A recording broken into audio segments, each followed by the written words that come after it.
Hello, it's Ann and Emily, your acupuncturist, and if you have not heard by now, we're very big fans of the cook-at-home diet. the cook-at-home diet. And if you don't know why, I'll link the blog post about the cook-at-home diet down below so you can read about it. But basically, it's the best way to really take responsibility for your health. So 3 significant advantages to the cook-at-home diet.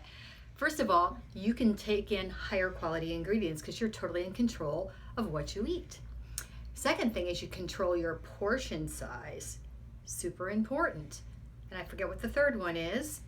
It's about saving money. That's it, of course. Maybe the best reason. Yeah, for me at least. So we both eat the majority of our food that we cook it on our own. We go out maybe once or twice a week, depending on what's going on.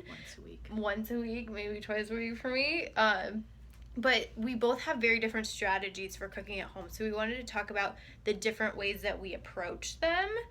And for me, I don't like to cook really at all. And I love to cook. She loves to cook. It's kind of like a hobby, growing her own food, cooking, things like that. So why don't you tell the public that's dying to know about your strategy for cooking at home? Okay, so what I do is I plan all my meals. On Sunday, sometime on Sunday, usually in the morning, I sit down and actually plan. I pull my husband into the process.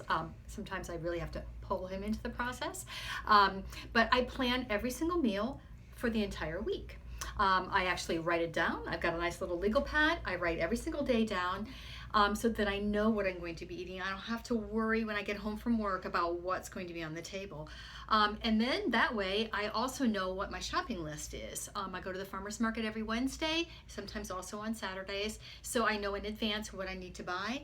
Easy peasy. No worries. I know exactly what we're going to have for dinner. Some days we plan really easy things, some days a little bit more complicated depending on our schedule.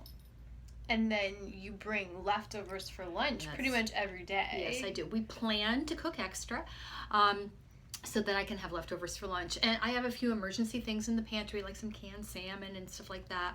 I sometimes freeze some things for emergencies, but I never go out for lunch.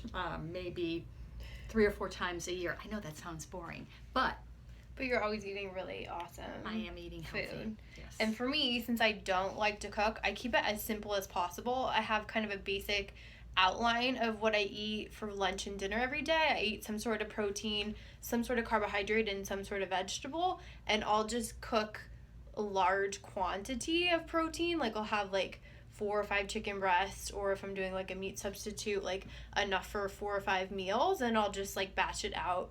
In the morning, I'll be this is my portion of protein, carb, and vegetable for lunch, and the same thing for dinner.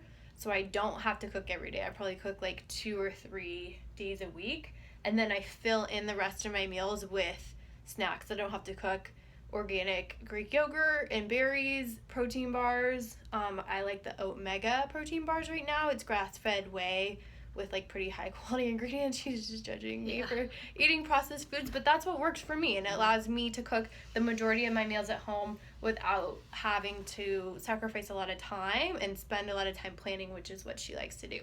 So different strategies for cooking at home. It's possible for anybody on any budget with really any amount of time to cook at home. Mm-hmm. Let us know if you have any questions. If you have go-to recipes or meal planning strategies, we want to hear about them. We love having conversations like this, and we will talk to you guys soon.